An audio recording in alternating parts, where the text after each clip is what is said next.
Israel के बीच तनाव बढ़ चुका है। इजराइल और ईरान के बीच जंग में फंसा गाजियाबाद का छात्र परिवार ने केंद्र सरकार से मदद की गुहार लगाई है। बेटे रिजवान हैदर की सकुशल वापसी की मांग की गई है। बड़ी खबर आपको बता रहे, ईरान और इजराइल के बीच तनाव बढ़ता हुआ नजर आ रहा है। वहीं दूसरी तरफ इजराइल और ईरान के बीच जंग में गाजियाबाद का एक छात्र भी फंसा हुआ है, जिसकी सकुशल वापसी को लेकर परिवार ने केंद्र सरकार से मदद की गुहार लगाई है। आपको बता दें, करीब 90 लाख भारतीय जंग प्रभावित इलाकों में इस समय रह रहे हैं और ऐसे में जो केंद्र सरकार है और विदेश मंत्रालय की ओर से उनके लिए एडवाइजरी जारी की गई है। ये बड़ी खबर आपको बता रहे हैं, तस्वीरें आपके सामने है। ईरान और इजराइल में इस समय जो जंग चल रही है उसका असर वैश्विक स्तर पर देखने को मिल रहा है, लेकिन भारत की अगर बात करें तो भारत पर भी खासा असर इसका पड़ेगा क्रूड कीमतों को लेकर ही। और इसी के साथ ही जिस तरीके से जो लोग वहां पर रहते हैं, पैसे कमाने के लिए गए हैं, पढ़ाई के लिए गए हैं, अब ऐसे में एक गाजियाबाद से परिवार ने, जो गाजियाबाद से एक छात्र है, इजराइल और ईरान के बीच जंग में फंसा हुआ है। परिवार ने केंद्र सरकार से गुहार लगाई है कि उसकी सकुशल वापसी हो। खबर है लखनऊ से, जहां पर ओला ड्राइवर की निर्मम हत्या कर दी गई है। मां के सामने धारदार हथियार से हमला किया। हत्या की घटना रहीमाबाद के मवई कला माजरा में हुई है। मां ने थाने में हत्या की तहरीर दी और पुलिस मामले की जांच में जुटी है। लखनऊ से खबर, जहां पर मां के सामने धारदार हथियार से ओला ड्राइवर को मौत के घाट उतार दिया गया है। ये बड़ी खबर, हत्या की घटना रहीमाबाद के मवई कला माजरा में हुई है।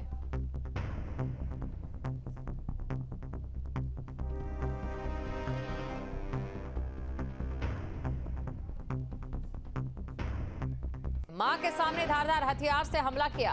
हत्या की घटना रहीमाबाद के मवई कला माजरा में हुई है। मां ने थाने में हत्या की तहरीर दी और पुलिस मामले की जांच में जुटी है।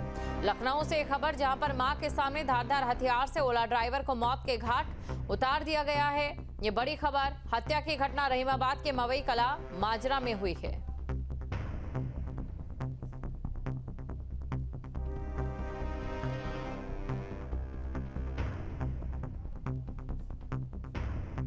खबर है मेरठ से, जहां पर सुभारती विश्वविद्यालय में अजीबोगरीब चोरी हुई है। यहां पर आंसर शीट चुरा कर ले गए हैं चोर। 375 बोरी उत्तर पुस्तिकाएं ले उड़े चोर।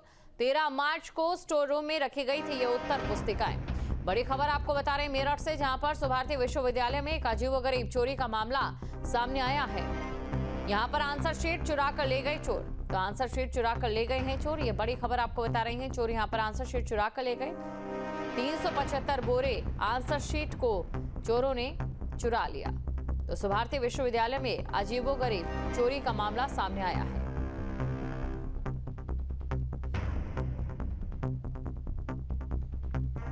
तीन 375 बोरे उत्तर पुस्तिकाएं ले उड़े हैं चोर। ये बड़ी खबर आपको बता रहे हैं। 13 मार्च को स्टोर रूम में रखी गई थी उत्तर पुस्तिकाएं। 13 मार्च को स्टोर रूम में उत्तर पुस्तिकाएं रखी गई थी। मेरठ से खबर, जहां पर सुभारती विश्वविद्यालय में अजीबोगरीब चोरी का मामला सामने आया है। यहाँ आंसर शीट को चुरा कर ले गए हैं चोर। तस्वीरें आपके सामने, जहां पर चोर आंसर शीट को चुरा कर ले गए। 375 बोरे उत्तर पुस्तिकाएं ले उड़े चोर। ये वही कॉलेज है जहां पर 375 बोरे उत्तर पुस्तिकाओं पर हाथ साफ कर दिया गया है। 13 मार्च को स्टोर रूम में ये उत्तर पुस्तिकाएं रखी गई थी, लेकिन यहाँ पर चोरों की ओर से इन उत्तर पुस्तिकाओं पर हाथ साफ कर दिया गया।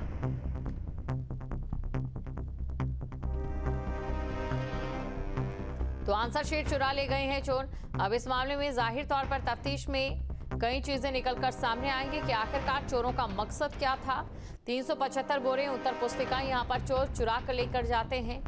क्या ये छात्र ही थे जिनकी ओर से चोरी की घटना को अंजाम दिया गया है? बड़ी खबर आपको बता रहे हैं मेरठ से, जहां पर सुभारती विश्वविद्यालय में अजीबोगरीब चोरी का मामला सामने आया। आंसर शीट लेकर चोर यहां से रफूचक्कर हो गए हैं। 375 बोरे उत्तर पुस्तिकाएं ले उड़े चोर। तो 13 मार्च को स्टोर रूम में ये उत्तर पुस्तिकाएं रखी गई थी। और यहां पर चोरी की एक अजीबोगरीब घटना सामने आई है। चोरों ने यहां पर किसी भी प्रकार की नकदी पर हाथ साफ नहीं किया, किसी भी प्रकार की कीमती चीजों पर हाथ साफ नहीं किया। उन्होंने हाथ साफ किया है आंसर शीट पर, जो कि 375 बोरे में थी, उन्हें यहां पर चोरों ने चुरा लिया। अब देखने वाली बात ये रहती है कि आखिरकार इस चोरी के पीछे की वजह क्या थी। क्या वो छात्र ही थे जिन्होंने चोरी की इस घटना को अंजाम दिया है। 13 मार्च को स्टोर रूम में उत्तर पुस्तिकाएं यहां पर रखी गई थी। मेरठ से खबर आपको बता रहे हैं, जहां पर सुभारती विश्वविद्यालय में अजीबोगरीब चोरी का मामला सामने आया है।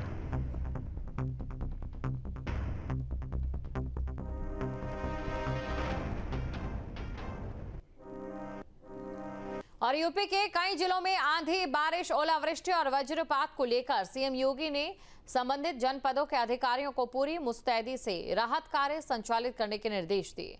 मुख्यमंत्री ने कहा कि अधिकारी प्रभावित क्षेत्रों का भ्रमण कर वास्तविक स्थिति का जायजा लें और राहत कार्यों पर निगरानी बनाए रखें। उन्होंने आपदा के कारण किसी भी प्रकार की जनहानि या पशु हानि की स्थिति में तत्काल राहत राशि वितरित किए जाने के निर्देश दिए। इसके साथ ही मुख्यमंत्री ने घायलों को बेहतर चिकित्सीय सुविधा उपलब्ध कराने पर जोर देते हुए कहा कि उनका समुचित उपचार सुनिश्चित किया जाए। फसलों को हुए नुकसान के संबंध में भी मुख्यमंत्री ने निर्देश दिए कि तत्काल सर्वे कराकर नुकसान का आकलन किया जाए और उसकी रिपोर्ट शासन को भेजी जाए, ताकि आवश्यक अग्रिम कार्रवाई की जा सके। दिल्ली एनसीआर में मौसम ने करवट ले ली है। आसमान में बादल छाए रहने और तेज हवाओं के चलते तापमान में गिरावट दर्ज की गई। नोएडा के कई इलाकों में हल्की बारिश की बौछारें शुरू हो गई है, जिससे मौसम सुहावना हो गया। मौसम विभाग के अनुसार अगले कुछ घंटों में और भी इलाकों में बारिश होने की संभावना है।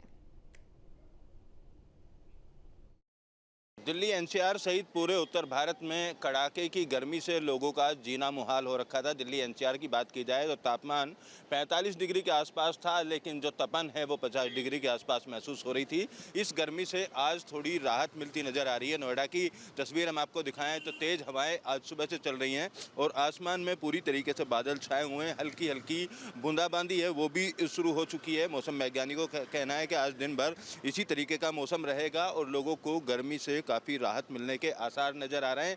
तापमान आज ज़्यादा से ज़्यादा 34 डिग्री के आसपास तक रह सकता है। जो तापमान 40, 42 और 45 डिग्री का टॉर्चर देता था, उसमें आज थोड़ी सी राहत जरूर महसूस हो रही है। हालांकि बढ़ती गर्मी को देखते हुए तमाम जो तैयारियां हैं स्वास्थ्य विभाग की तरफ से कर ली गई थी। और बिजली की अगर खपत की बात की जाए तो बिजली की खपत बहुत ज़्यादा नोएडा या ग्रेटर नोएडा के इलाके में इस बार होती हुई दिखाई दे रही है। 1700 मेगावाट की जगह अब 2300-2400 मेगावाट की जो खपत है वो फिलहाल है एसी ज़्यादा चलने की वजह से, इंडस्ट्री की वजह से। और ग्रामीण इलाकों के लोग बिजली कटौती की भी शिकायत लगातार करते हुए दिखाई दे रहे हैं। लेकिन फिलहाल जिस तरीके से मौसम में आज तब्दीली देखने को मिली है, ऐसे में लोगों को गर्मी की तपिश से 1-2 दिन के लिए राहत मिलने के आसार नजर आ रहे हैं।